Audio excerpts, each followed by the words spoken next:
In the following demonstration, you will be shown a basic technique for the flame cutting of angle iron. Select the appropriate nozzle for the nominal thickness of the metal, and set the oxygen pressure according to the nozzle size and material thickness.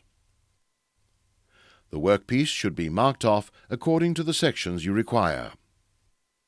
The main skill necessary for making a clean, straight cut is to keep the cutting tip square to the cutting line by holding the torch handle parallel to the work.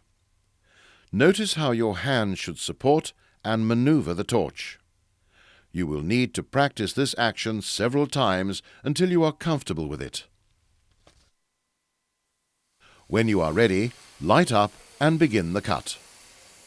Keep the torch tip at right angles to the surface and keep your eye on the line. Swing the torch over quickly as you cross the apex, then continue with the cut down the opposite side.